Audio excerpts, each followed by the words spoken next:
Welcome to What Are You Sporting About podcast, a podcast about business, employment, sports, and entertainment to help educate, support, and guide you to your next level. Here's your host, attorney Sivonnia DeBarros.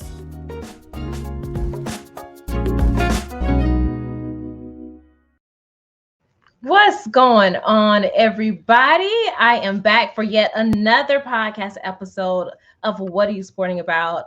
Listen, I'm so excited to dive into today's episode with our amazing guest. But before we go there, just want to remind you guys, if you have not yet subscribed to this podcast, go ahead and navigate to your favorite podcasting platform. Hit that button where it says subscribe so you never miss an episode. Now, as you guys know, I'm Sivonnia DeBarros, also known as a protector of athletes and the founder of NIL Combine. If you missed NIL Combine this last July, listen, you don't have to miss out on the content. We got all the replays available for you. All you need to do is navigate to bit.ly/all-access pass, bit.ly/all-access pass, and make sure that's in all caps because I don't want you to end up on somebody else's page. All right. So without further ado, I have Miss Krystal Taylor in the building with us today, and I'm so excited to interview her. So here's a little background on Krystal. She's the owner of Fitness Is Not a Game. Is not, y'all. All right. It is a dynamic health, and she is a dynamic health and fitness coach, author, and speaker who's on a mission to empower women to break free from fad diets and achieve sustainable health and fitness. She has over a decade of experience, has helped hundreds of people transform their lives with personalized meal plans and workouts that fit many busy schedules. Krystal believes in the importance of developing healthy habits that last a lifetime. And she is a firm believer that anyone can reach their health and fitness goals by adopting a balanced lifestyle, not just these crazy fad diets, okay? She is an avocado lover and beer enthusiast who's passionate about helping others achieve their goals. Krystal, welcome to What Are You Sporting About? Oh, thank you so much for having me. I'm so excited. I'm excited too. I'm super excited to have you here for sure. And I think we kind of already got a sense about what you're sporting about, but why don't you go ahead and tell us, what is Krystal Taylor sporting about specifically? You know, honestly, in addition to everything you said in the bio, I have a personal mission to help at least 1 million Black and Brown families change the trajectory of their medical histories. That's my personal mission, because we are not predisposed to these preventable diseases. We may have markers, but that does not mean that we have to sit there and wait on it and just let it happen. I don't like when people are like, oh, it just runs in my family. So that gives them the reason. And you know what that means? Reasons turn into excuses. So it gives them the reason to just stop. And that is what I am pushing for, to get people to say, no, that may be somebody else's in my family. That may be their history and their trajectory, but I don't have to be there. Oh, I love that. And let's compare, well, not compare, but looking at what you just said with the whole emphasis behind Fitness Is Not a Game and helping individuals to create a balanced lifestyle. Like most people say, oh, New Year's is coming very fast around the corner. Oh, I want to get in shape, or I want to lose weight, or I'm going to start eating better. And then they go and latch on to the most popular weight loss pill or whatever the situation may be, or they go into a all, I don't know, fluid diet, and it's not sustainable because it's not something that you technically enjoy. That's something you technically enjoy. So how did you get into this space? I didn't mean to. You couldn't have paid me. Seriously, you couldn't have paid me to think that this would have been where I would end up 20 years ago. Wow. Probably not even 15 years ago. So I feel like there were steps. I think it was always calling me, but I sort of didn't realize that it was going to grab me the way it did. So when my younger son, who's 20 now, was born, I was like a lot of new moms, even though he's my second, but I was still a new mom to him. My body did not want to bounce back. it was a struggle. So like a lot of women, I did the desperate things, that's when fat burner pills would be. Mhm. I bought those, but knowing that heart disease does run in my family, I bought them anyway, like a dum-dum. And I said, nope, I can't do this to me or my son, because I was nursing. So Mhm. that lasted for maybe a day and a half, wasting my Wow. money. But then I decided to just go to the gym and work out with a trainer. And it was so funny because all while I was in that training session, I felt like I was just soaking up everything he was saying to me. I was so intrigued. And I was just like, this is intriguing. And then fast forward, I decided to do a figure competition in 2014. I never knew that about you. Oh, category too. Wow. At the time, I was 37, 35. I forgot how old I was at the time. So I didn't compete against those little 19-year-olds. I didn't do all that. But I held my own. But that was when I really started falling in love with it. But even if we go back a little bit in between, my mom was diagnosed with cancer in 2008 and unfortunately lost her battle after 18 months. I'm sorry to hear that. During that time, thank you. During that time was when I realized how helpful exercise was. That was my stress reliever. I really couldn't have made it through that time without running, without exercising. And it was so that's what I felt it coming.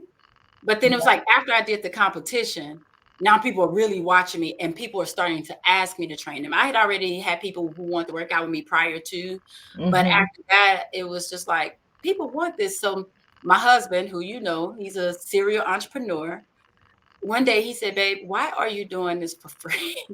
You are obviously good at this and you love what you're doing. You're creating workouts for people. You're creating meal plans for people, and look at the results they're getting. Yep. You found what your, not just your passion, but your purpose is. Yes. And I was like, I did. At the time I was about to go get my doctorate because I have an MBA, so I'm thinking like, oh, that's the natural step. I just couldn't, I'm like, if I'm going to give that much time and money Right. to something, I love it. But once I saw the changes that people were making just from me, I had somebody say to me before, your duh is somebody else's aha. And that always stuck with me. And to me, it just made sense. And I realized other people, it didn't. And so that's when I realized that was my job to make it make sense to other people. No, that's good. And I love the fact that you've been focusing on folks who feel like they don't have the time. Something that you said, you don't even feel right, like if you're not working out. That's me. Like, I know when I pick up 1 pound because my body just feels different. I feel tired. I don't have as much energy. And I'm a former athlete. So a lot of people who are former athletes, they tend to kind of carry that particular aspect of their business. Some of them, not all of us now, because there's some people like that. And you're like, what happened to the ass, bro? Right. Like you were doing 2 days, huh? Oh, okay. Exactly. Okay. We say retire all the way, but okay. Yeah. But for me, I've noticed, especially as a business owner and in an industry that can be very stressful, exercise is a requirement. It is necessary. So how do you communicate to entrepreneurs around the importance of finding a balance for fitness and obviously what they're consuming? Because if they are a serial entrepreneur, if you're always on the march to trying to find where the next dollar is coming from, most people don't think about eating. It's, I'm going to stay up, I'm going to work, I'm going to do this. And next thing you know, you look up 5-10 years later, you've gained 60 pounds, 100 pounds. And then you get a note or a message, which is more so involuntary now, that you have to make changes. Yep. So what I do, I will tell you, the entrepreneurs and business owners that have been my clients are always the toughest, because I have to force them to stop and eat. I have to remind them very frequently to drink their water, to move around, because it's so easy for us to sit at this space and get into our groove and create, and we don't want to lose that groove. But the conversation that I have with them the most is that we keep focusing on, a lot of us are doing what we want to do, not just because it's our passion, but we have vision and goals for our future generations, right? So there's so much conversation about generational wealth, generational wealth. And I'm like, what about generational health? Because if you don't take care of your health, you can't create that wealth. If you are working so much that you're no longer eating and you are now dehydrated, now you are unhealthy and being diagnosed, now you can't even spend the time that you want to spend working, because now you have to go to the doctor. Now you end up in the hospital. So instead of it being, too often folks are too reactive when it comes to their health, as opposed to being proactive. So it's really that mindset shift of saying, you know what, it feels like I'm taken away from my business when I'm not working, but it's really adding to it. Because not only that, the more you exercise, and you know this, the more focus you get, you actually get more energy. It gives you more adrenaline. So it is such a win, win, win, win, win. But we've been programmed to look at exercise as another chore. It's looked at as another task, on the list, as opposed to something that we get to do, not that we have to do, right? Because at some point you won't be able to. But then I also, as you said, I believe in quick workouts. I call my workouts the dirty 30s. We are in and out. You don't have to do 2 hours a day. That is so unnecessary. You literally need 150 minutes per week. That's it.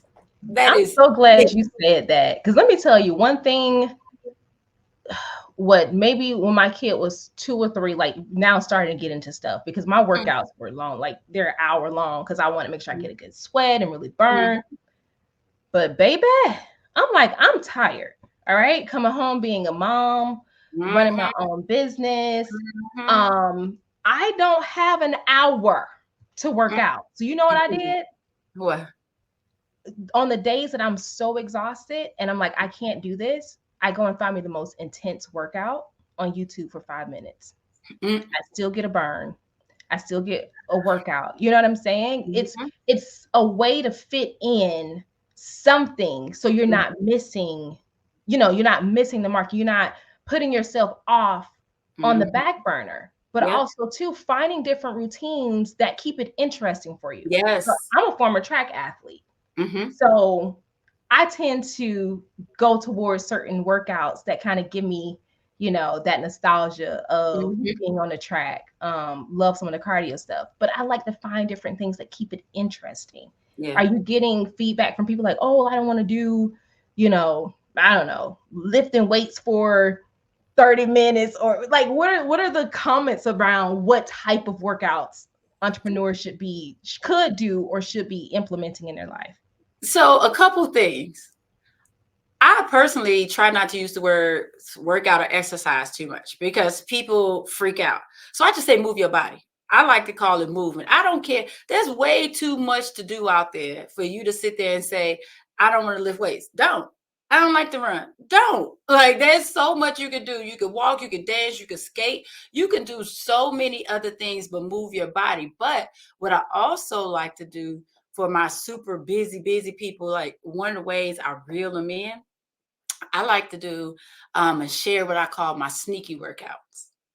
So on days, because there are some days where even a 30-minute workout may not happen. It probably will not happen, and probably shouldn't happen realistically, right? Because sometimes you can't just drive yourself crazy trying to fit everything in. But sneaky workouts, they're basically using triggers to add exercises into it. So the things that you know you're going to do every day anyway, add an exercise to it. So when you go to the restroom, what you're going to do 10 squats. While you're washing your hands, I like to do calf raises or leg raises. While I'm refilling my water bottle in the kitchen, I'm doing push-ups off the counter. While you're microwaving your food, you're doing side bends. Those are things that you know you're going to do anyway. So why not just add some activity into it? So the thing about it, that 150 minutes, that's literally 30 minutes a day for 5 days. And those 30 minutes don't have to be consecutive. All of it adds up. And that's the other thing. We've been programmed to think that we have to do all 30 minutes right now and we have to do 2 hours. No, just let it add up. Even with you're on a call, something else I encourage all entrepreneurs to have is a standing desk, because one, it helps with the creative flow when you get to move around, that energy, because as we're sitting right now, all of our energy is just like compacting, right? But as we stand and move around, the energy, the oxygen, the blood gets to flowing, so that goes up here and it helps you. And then also, if you can get you a treadmill, a bike or something, and just get on that slowly working. I have me a little treadmill desk for those days where, like you said, when I'm tired, when I'm feeling brain fog, or even if it's like a multitask, take those calls and take whatever meetings you can. Low impact works, y'all. Low impact burns fat. Don't think you have to do crazy excessive workouts. Get off social media. Just thinking you got to do push-ups with couches on your backs. You don't. Crazy. Low impact works. Lifting tires and stuff. Now I do like a tire flip. I ain't gonna be mad at the tire flip, because tire flips work the whole body. But it's like people, social media will have you thinking that you have to do all these crazy things in order to, get results, and you don't. But this is also the thing folks need to remember. You have to be consistent and trust the process. Too often people want to run to these crazy workouts because they think they're going to get them the results quickly and da-da-da. No, you got to be consistent. Just be consistent. 30 minutes for those 5 days a week, 4 to 5 days a week. Get you some walks in and you will be fine. No, that is so good. You made me think about like some of the unpopular stuff I do just in my room. During commercials, I'll stand up during the commercials, do squats. Or sometimes I lay flat in my bed and like do leg raises so I can work my midsection, like all sorts of things like we could be doing. Because if you're sitting down anyway, do something. You could be doing. I love it too. You want to marry me, girl? I know we both got husbands, but girl, I just fell in love with you. You're my spirit. My sister. I do the same thing, and it's so funny that I catch myself doing it. And I don't even realize I'm doing it. It's like second nature now. It's so hard for me to just stand there and watch the water bottle fill up. I'm like, are you serious? Let me go and knock out some push-ups off this counter. You know what I'm saying? It's just, there's so many things we can do, but we get so caught up just hanging out on our phones and just multitask. Yeah. Multitask. I have something that I want to bring your attention. I'm not sure if you've seen it yet. But it's putting me in the mindset of what you were talking about. You want to create this company and you want to pass on a legacy, but how are you going to pass on something if you ain't even in the right mind and health to be able to build something that's worth leaving? So there's this show on Netflix, and I can't remember the name of it, but I feel like it was something about blue zones. And so this guy travels around the world researching what he calls to be blue zones, where people are living well above the age of 100 because of their communities. And so he's basically mapped out a circle of different things around their food, their culture, exercise, community that have helped them to live so long. And he told a story about this guy. I feel like he was from Greece. Guy moved to the States. The doctor told him, hey, get your affairs in order because within the next 6 months, you might not be here. So he had a conversation with his wife and he was like, if I'm going to die, I'd rather, die in the vineyards, with my family. The man is still alive. The man is still alive. And a lot of older people living in different countries, especially places where they have to walk up and down hills regularly, or they're going to, to church and to visit friends, or they have family nearby, they have community. So they're constantly exercising their mind. I thought that was just so amazing to me, because we, you know, as entrepreneurs, we also have to think about our culture, where we are. And specifically for us being Americans and living and operating in America, there's been a culture of work, work, work, work, work, work. You have this illusory idea that you are building something, but you don't recognize if you've actually built something until now you are of age and you can no longer work. Then there's a realization of, have I done enough to pass anything on? Have I done enough to even be able to take care of myself? Or will our culture and our community just throw me away? So I thought that was, you know, very interesting, because our wealth is our health. And if we don't start putting a focus on it, you know, I love the name of your company, Fitness is Not a Game. It's not a game. Like, your life is not a game, right? And we don't have to call it fitness. We don't have to call it exercise. We don't have to call it workout. But at the end of the day, if you are creating anything, wouldn't you want to be here to see it, you know, grow and thrive and live on past the years that you've been here? And I think, you know, those are a lot of the conversations that we need to start having with people. And I feel like you are, because we get stuck in the mundane, you know, what people tell me, oh, well, you know, I'm not like you. You don't have to be like me. No. You don't have to be like Krystal. Right? That's such an excuse. Yeah. But you know what, though? Our society doesn't really talk like this on so many levels. We're such a capitalistic society that, you know, it is more celebrated to grind. You sleep when you die, as opposed to prioritizing rest. As opposed to, you know, it's a shame people talk about fat shaming, but fit shaming is a real thing too. You know, don't get a salad. Oh my goodness.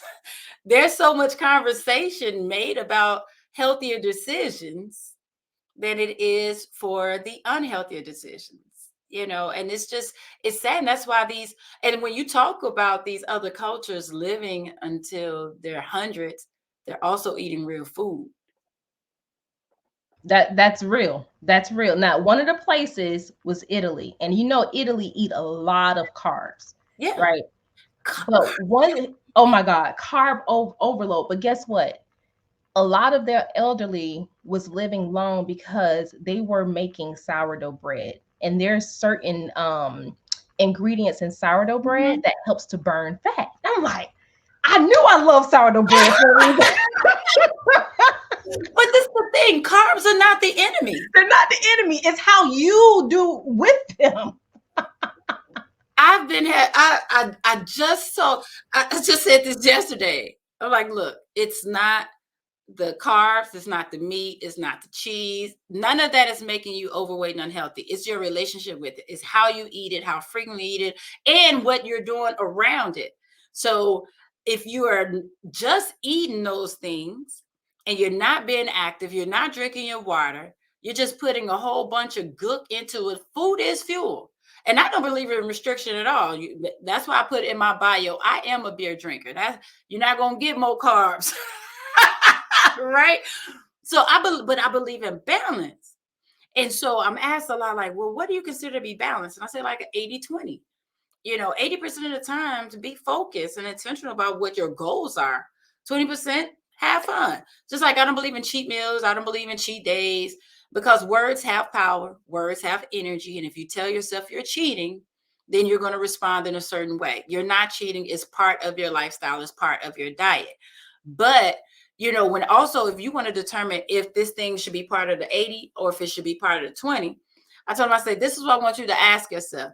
If you only consume that one thing all day for 3 days, how would you feel afterwards? Not emotionally, but physically. How would it impact your body? And if you would feel like trash eating it after 3 days, then that should be in the 20%. Not that you shouldn't have it, but that should be in the 20%. And that's what we do. But see, what we also do, can we be real? We have our pasta. And come on now. All the things to it. Why are we putting sugar on our spaghetti. Who put sugar on spaghetti? Child. People do that, girl. Oh God, no. No, Child. I don't. I'm not part of that club. Why? But I'm saying, like, pasta, nothing's wrong with pasta. I love me some pasta. I love me some potatoes. My mama swore to the day she died that one of my first words was French fries. She said I used to sit in front of the TV and wait for McDonald's commercials, and she would just hear me whisper, "Fit five." I was like, Mama, I don't believe you, but I could almost believe it. So it's not that, but it's not that we're eating these things all day, every day. And even those who do, their bodies, that's how their bodies have been trained, right? So they grow up eating that stuff, but they're also very active. When we look at Italy, they are known for walking, they're known for riding their bike. Absolutely. They have different terrains. They're also, a lot of these European places, countries, they don't sell those big old refrigerators and deep freezers that we have. They are walking to get their groceries every day. Every day. They're buying fresh food from the market every day. Every day. But think about it too, though. If you think about our ancestors and the things that are culturally our food as Black people, we take that food and the way that we cook it, more than likely we still cook, for most of us, we still cook and eat it the same way that our ancestors probably cook and ate it back then. The difference with our ancestors is that they were moving. They were burning fat for hours every day. Same thing. People in other countries, they're moving, they're out in their communities. One thing I love, reason why I love going so much is because I'm infatuated with how people create a community abroad. They're always out. They're always speaking to people. You would think that they know each other at how close they are, how knit they are. Yeah. And I think to myself, like, we've gotten so stuck in this solo identity around, certain things, eating the same food in the way that doesn't serve us because we're not even exerting a percentage of, the exercise that our ancestors were doing. Yeah. So let me ask you this, Krystal. She said, I like this conversation. Let's get it. Because I can tell you about to go deep. When you did this, you rubbed your chin and say, let me ask. I don't know what you think about to say. I don't know. But listen, for entrepreneurs. Yeah. And let's put them in two categories. Those who may have had some kind of athletic background. They've fallen off. But if they got into it, their bodies will respond quite quickly. I'll say that very nominally. Their bodies will respond somewhat quickly. For those who have never had any kind of fitness lifestyle, what are the paths that you send them on? Yeah. So for mine who have the background of being an athlete, muscle memory is real. So for those people, I encourage them, and they're also typically challenge oriented. They want to find something to do. So they need to have a date. Like, you know what? I'm going to try my hand at a 5K. Yep. Then let's pick a 5K. Like, I want to be able to do that. So for those who are past athletes, well, they're always an athlete. You just got to ramp it back up, right? I encourage them to do that and do the things that they like, but ease into it. But all of them ease into it. For my folks who may not have an athletic background, who may not have been in fitness a lot, it is really about easing into it and trusting the process of it. A lot of times when people decide, like you said, the new year, new me is coming. It's coming. And I respect anytime someone makes a decision to live a healthier lifestyle. But we have to do it in a way that's sustainable. Because I don't know if you know this, if you had to guess, how many diets do you believe the average American adult would try in their lifetime? In their lifetime, I thought you was going to say a year. Oh my God. In their lifetime, I would say, especially somebody who may have struggled with weight for a while, I would say 75. Close, 55. Oh, it's 55? 55. Oh, wow. Okay. And it's crazy because the first time I heard that number, I was like, what? But then I just did like some quick math. And I'm like, even if we just took 30 years, or 25 to 55, that's 2 diets a year. Somebody's on diet 3 or 4 right now, right? For this year alone.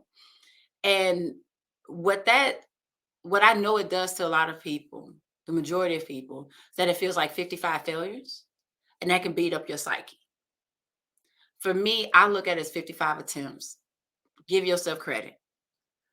But it's not about the diet. And it's like, diets didn't work. The diet worked. Diets are meant to be temporary. That's the thing. And you said it earlier, they're doing things that they don't like in an attempt to be skinny. And that's a whole nother conversation, because these diets are for skinniness as opposed to health. But that's a whole nother conversation. So for my people who are just easing into it, I encourage them to ease into it and don't get too excited.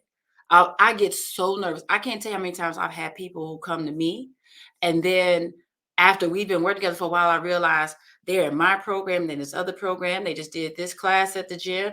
And I'm like, whoa, something needs to stop, because you can't maintain all of that. Your body will shut down. Trust and believe. If you don't give your body the rest, it will take it. But you get that burnout as well. But it's that attempt to fix everything. Like you said, some people have been struggling with that weight, what they would say their entire lives, their entire adulthood. So we can't fix it in 30 days. It's just not, that's not going to happen. So for my people who are getting into it, give yourself that 30 minutes and be okay with it. And also, let's not look at the big goal down there. Let's set small goals and give yourself those wins, because there's no such thing as small wins. Those small goals give you huge wins, right? So, and with that, take off what it was just. No, give yourself credit for all the things. So that's the mindset shift that I have with people who don't have that health and fitness background, any type of working out. It's trusting the process, not going too fast, too quickly, burning themselves out, and looking at the habits that they need to develop and follow, as opposed to what they think that their number goal is for the scale. So instead of saying, I want to lose 50 pounds by the summer, let's just say, I want to make sure I exercise for my 30 minutes a day. I want to make sure I drink my half of my body weight in water. I want to make sure that I'm eating a balanced diet. When you focus on those things, everything else will happen. That's right. And what do they say? How long do you have to do something for it to become a habit? Is it 21 days? 21 days. Yep. 21 days. 21 days. Yeah. So you talked a little bit about the mindset aspect. Mm-hmm. I got a funny story for you. Uh-oh. This one involves my husband. So this guy, when I met him, he was a big guy. Like, people always thought like he was a linebacker. Like he was a big dude. Only big guy I think that I've ever been attracted to. But I remember, because he was going to the gym, and I asked him, I'm like, so what are you doing at the gym? Because you're still big.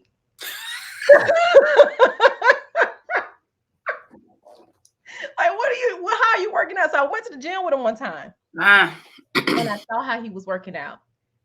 And I told him, I said, look, the way you're lifting weights, you're literally just packing muscle on top of fat.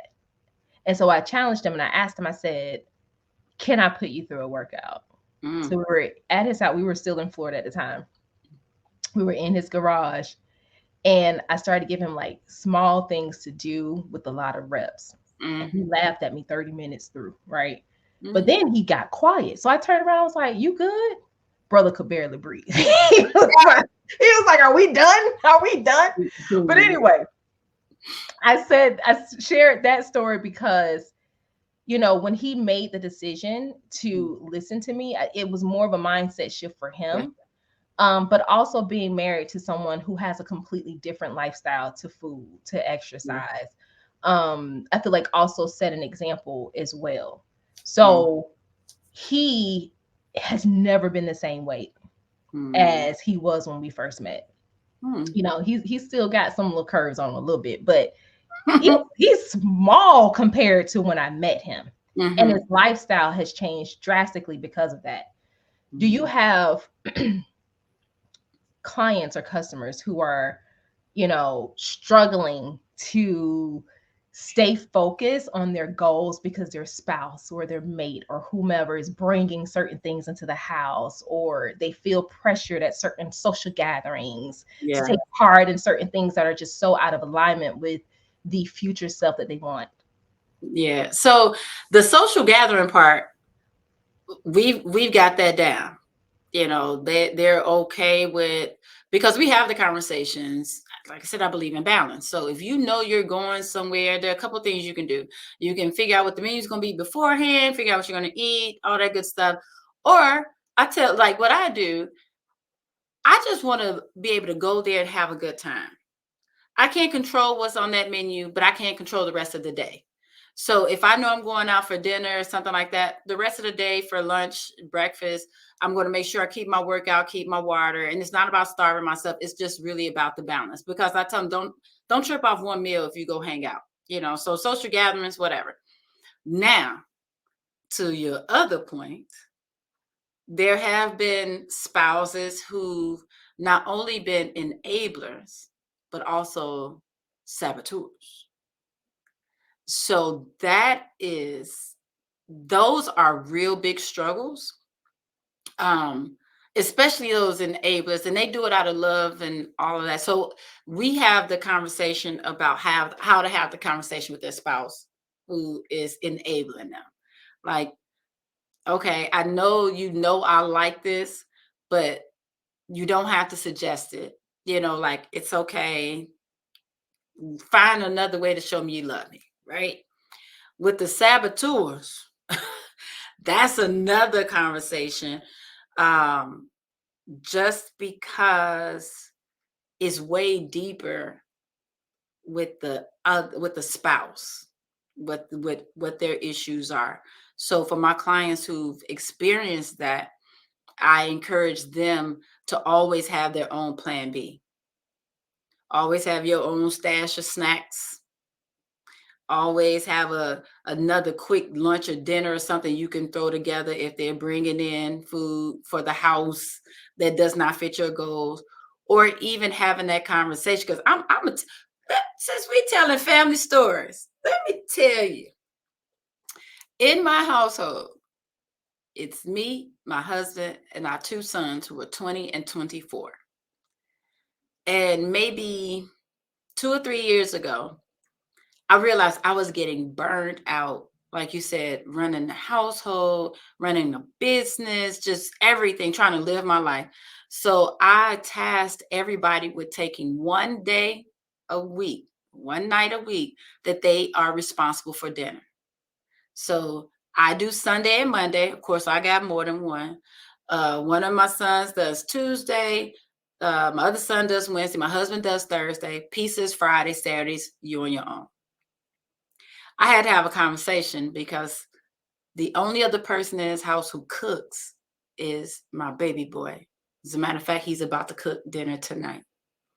Every of those other 2 nights, my husband and my older son kept ordering fast food. And I had to sit them down, and I'm like, look. So now I tell them, I was like, I don't think y'all love me. Y'all can't love me because y'all trying to kill me. Come on, man. Give me some real food. Y'all trying to kill me.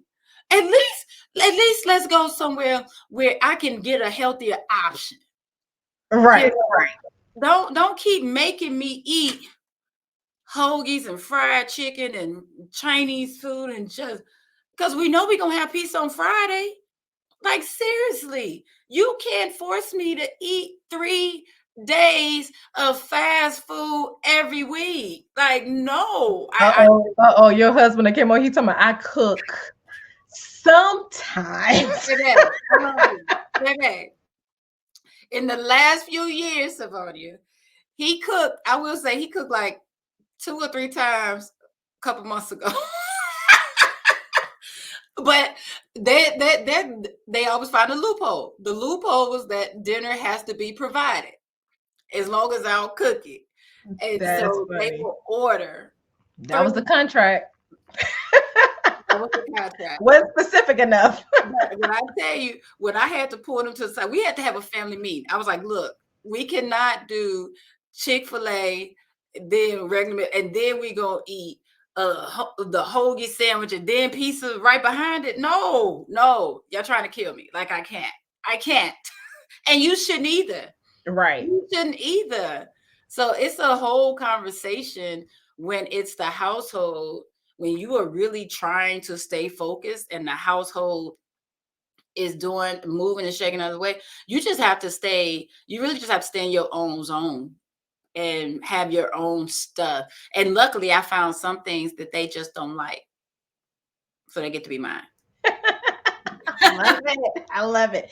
So there's a lot of stuff that, we could really have conversations about around this, but some of the tickers that were going off in my head too was the fact that if there are spouses who are trying to sabotage their spouse from creating a healthier lifestyle, that could be, deeper issues, and maybe there are mental health professionals that need to be pulled in, because with one person becoming healthier doesn't mean that your marriage is going to literally die.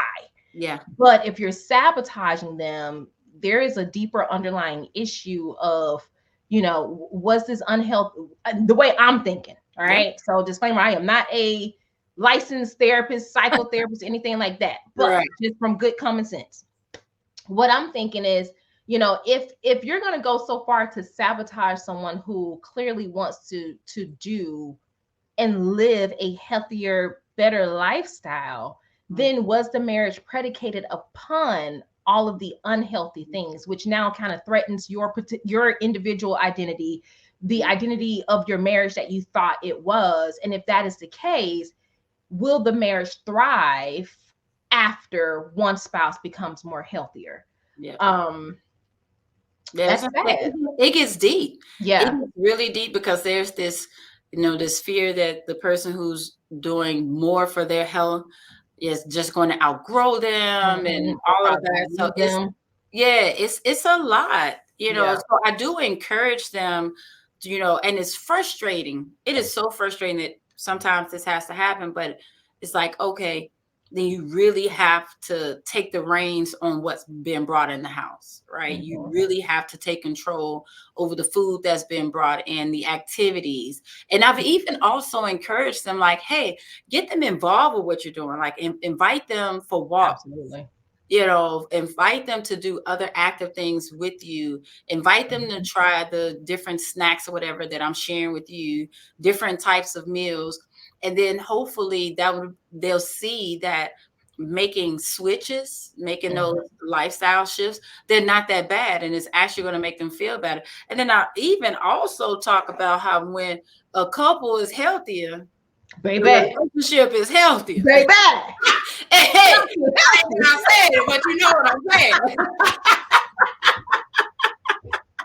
Yes, ma'am. Yes, ma'am. I got you.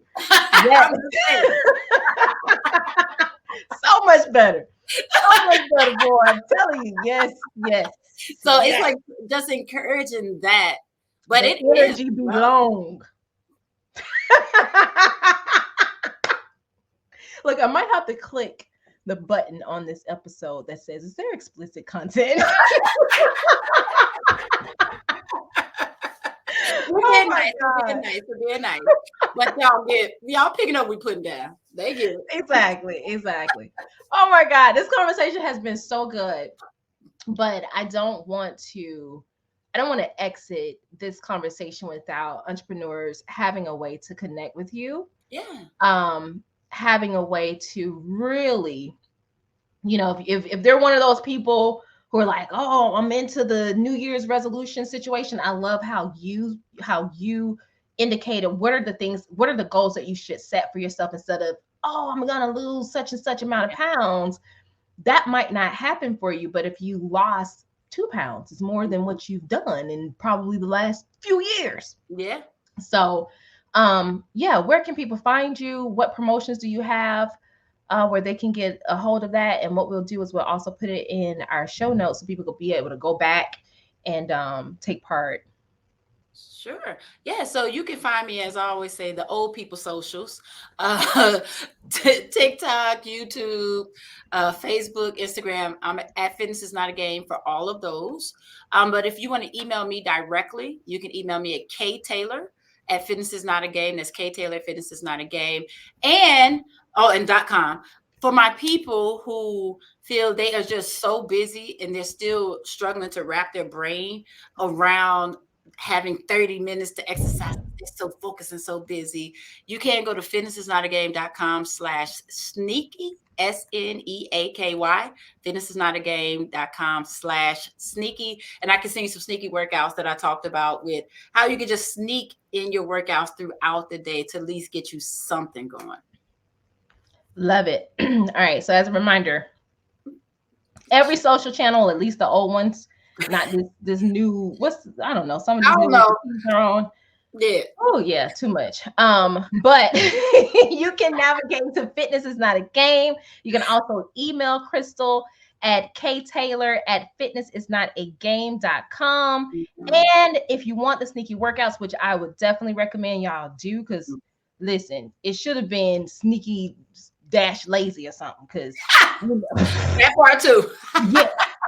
There's a lot of people out there that's just lazy, saying they don't have time when you do have time. So this is the perfect opportunity for you to get some sneaky workouts so that you can be in control of your health. Krystal already told you, like, your health is your wealth. And honestly, it's also your legacy. So however you're going to leave this world is exactly what you're going to pass on.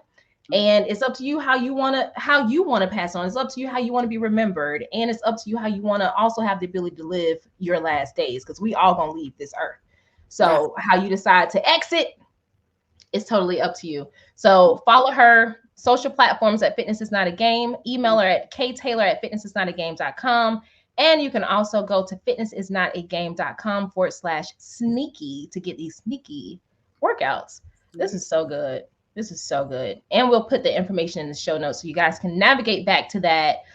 Plus any other promotions that Krystal may have coming up, so you can stay definitely in touch with her. Krystal, so good, so good. We could keep going for another few hours.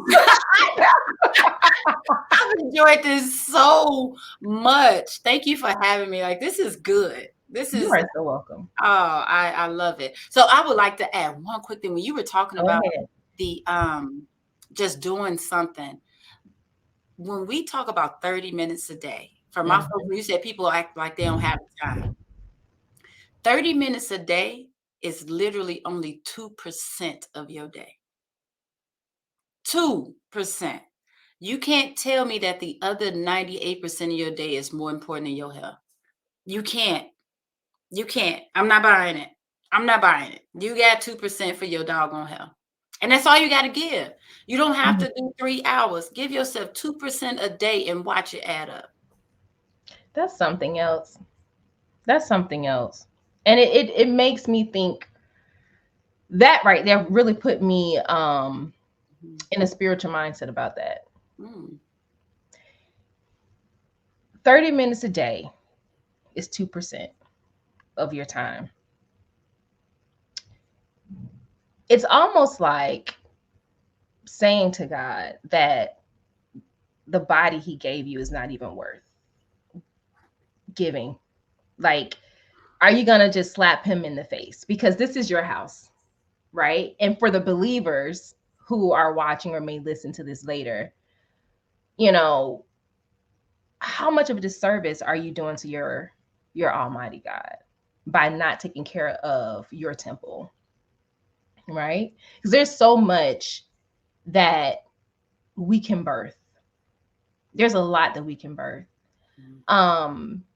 And when we are not really in a physical, emotional, spiritual position to do so, it tears everything down that is around us. Like, it truly, truly does. And so I think if people really start thinking about their health in a way, especially if you are a believer, but giving deference and honor to God, and recognizing like this is your temple. And when you are centered, you are energized, you can be poured into, because I don't care what anybody says. If you are exhausted, if you are overwhelmed, God cannot pour into you, and neither can anyone else, because you are just completely empty. So I think if people start thinking about too, the things that they consume, are you blocking God's blessing? Because he can't pour into you, right? So if we're eating stuff that just doesn't make any sense, it doesn't fuel us at all, is that food now? And I'm thinking more in very illustrative terms, is your food technically a wall to what your blessings are? Like, is it truly blocking what is meant to bless you so that you can go out and be a blessing to others? Yeah. That's good. So, yeah. Yeah. I always say, if you are able, you got to be willing, because at some point you won't be able. And I just don't want people to sit back and say, oh, I wish I could. You can now. Yeah. So do it. Yeah, that's true. That's true. So make the decision today, guys. Make sure you connect with Krystal. We gave you guys all of the contact information. Take advantage. We don't want this to be a Medea situation, voluntarily or involuntarily. All right. So we want to make sure that you have the opportunity right now to choose the life that you want to live. And it can be a very long, healthy, and fruitful lifestyle, but you have to start somewhere. So start with Krystal with Fitness Is Not a Game. Follow her on all social platforms at Fitness Is Not a Game. Email her at ktaylor@fitnessisnotagame.com. And y'all, get off of your butts. Go and engage in some of these sneaky workouts, right? Get the time in. This woman has told y'all it is 2%. And when we look at it like that, you owe yourself at least 2%. Okay? At least 2%. So you can go to fitnessisnotagame.com/sneaky. And I just want to say to everybody who is watching or may listen to this episode in the near future, I'm so glad that you guys tuned in with us. This has been such a great conversation, and ahas just for me as well. But one thing I want to invite you guys to do is to connect with us. Make sure that you go and subscribe to What Are You Sporting About podcast. If you have not, go to your favorite podcasting platform, click that button to subscribe so you never miss an episode, because we bring in giants like this. You see what I'm saying? Like, it's what it's all about, right? We bring in giants like this. And I want you guys to recognize that you all have name, image, and likeness. So if you missed the NIL Combine this past July, the second annual NIL Combine, you don't have to miss out on the content. So I would love for you to go and get access to our All Access Pass so that you can be in the know for all of the amazing information from industry experts around all things NIL. You can go to bit.ly/all-access pass. Again, that is bit.ly/all-access pass. And make sure that's in all caps so you can be taken to the right place. I am Sivonnia DeBarros, the protector of athletes. And guys, you know, it is always my pleasure to serve and motivate you and protect you to your next level. Until next time, we'll check you later. Bye. Thanks for joining us this week on What Are You Sporting About podcast. Make sure to visit our website, prosportlawyer.com, where you can subscribe to the show in iTunes, Stitcher, or whatever your favorite platform is, so you'll never miss a show. And while you're at it, if you found value in the show, we'd appreciate a rating on iTunes or iHeartRadio. Or if you'd simply tell a friend about the show, that would help us out too. If you like the show, you might want to check out our book, What Are You Sporting About? Attorney Sivonnia DeBarros is available for private consulting at sldebarros.com. And remember, we're here to educate, support, and guide you in your journey to success, because we're all sporting about something.